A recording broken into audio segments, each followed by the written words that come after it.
ये क्लिक करता हूँ क्लिक कर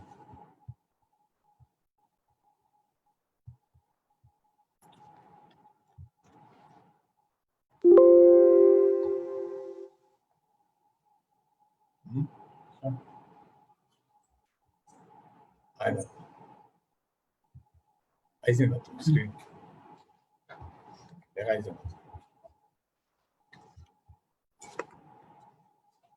Good morning and welcome you all, the webinar and Facebook Live students, final year MBBS students of Jalalabad Rakirabad Medical College.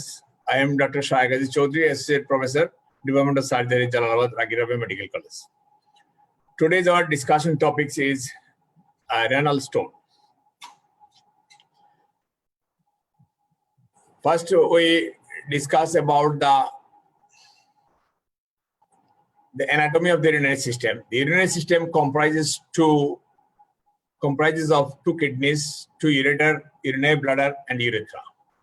Kidney is a retroperitoneal organ located on either side of the vertebral column. Right kidney is lower than the left.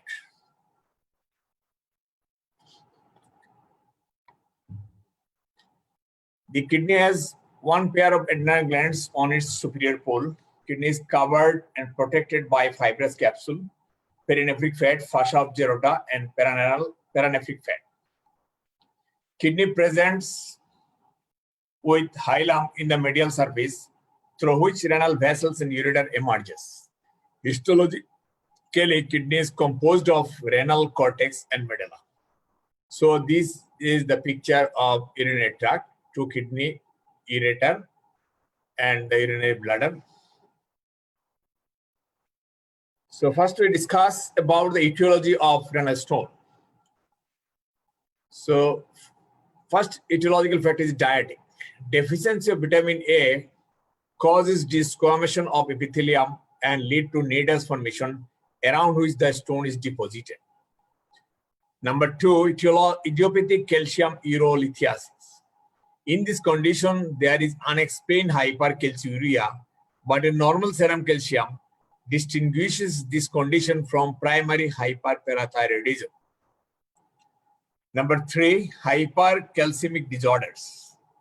Primary hyperparathyroidism, a parathyroid adenoma or chief cell hyperplasia results in overproduction of parathormone, leading to increased synthesis of 1,25-dihydrocholecalciferol, which increases intestinal calcium absorption, renal tubular reabsorption, and bone resorption. Prolonged immobilization. It is a very important factors. With this, hypercalcemia and hypercalciuria results from bone resorption.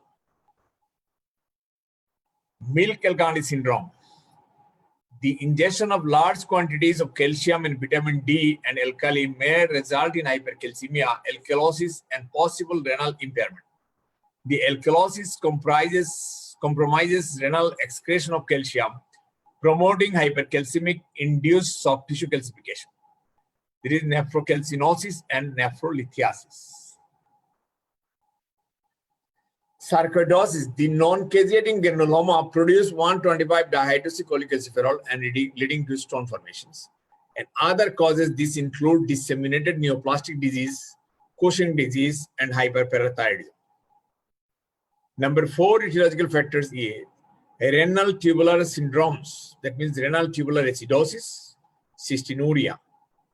Number five, uric acid lithiasis. Number six, enzyme disorders, primary hyperoxaluria, xanthinuria. Number seven, secondary urolithiasis, secondary hyperoxaluria, dietary excess, obstructions and stasis, medullary response kidney. Drugs like acetozolamide, allopurinol produce xanthine stone. Thiazide diuresis can result in uric acid stone formations. Other factors are geographical factors, climatic and seasonal factors, water intake, and occupation, especially sedentary jobs in hot environments. Types of renal calculus. Oxalate calculus, your calcium oxalate. Oxalate stones are irregular in shape and covered with sharp projections, which tend to cause bleeding. The surface of the stone is discolored by the pigments of altered blood. A calcium oxalate monohydrate stone is very hard and absorbs X-ray well. It is therefore easy to see radiologically. Phosphate calculus, usually calcium phosphate, although sometimes combined with ammonium magnesium phosphate struvite. It is smooth and dirty white in color. The stone tends to grow in alkaline urine, especially when proteus organisms are present which split urea to ammonia. As a result, the calculus may enlarge to fill all and most of the renal collecting systems, forming a staghorn calculus. As they are large, phosphate calculi are usually easy to see on radiographs. Staghorn calculus. Staghorn calculus takes the shape of the renal collecting systems. The nomenclature is staghorn because stag means male deer, and the shape of the stone resembles that of deer horns.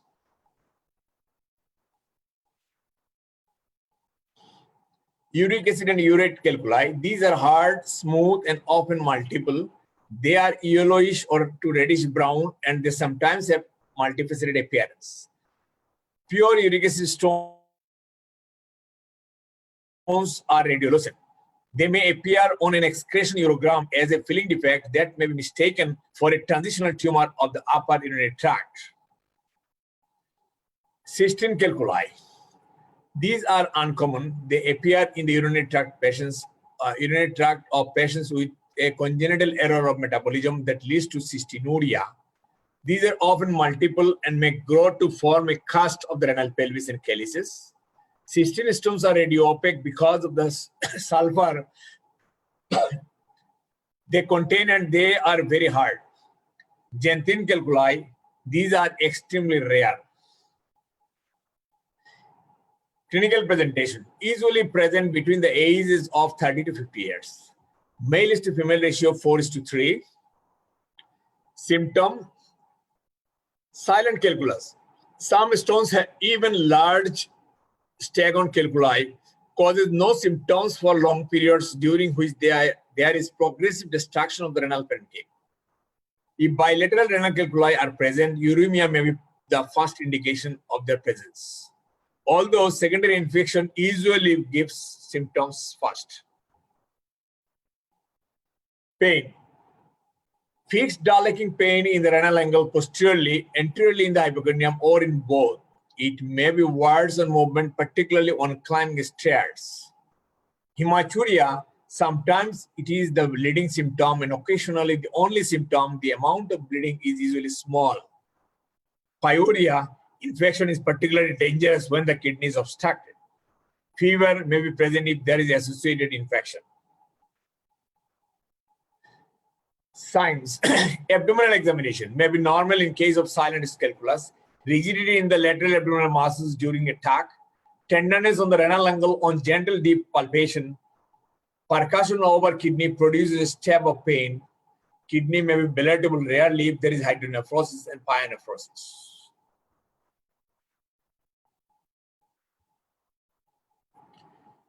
Investigations. So first, do a plain X-ray QV reason. 90% of the renal stones are radiopaque. A useful investigation to assess the presence and location of the renal calculus.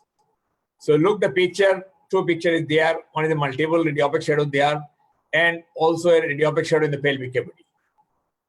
And another picture, there is a only radiopaque shadow seen on the left renal. So this picture is a reverse, the right renal stone. Investigation. Differential diagnosis of a radiopaque shadow in the right renal region.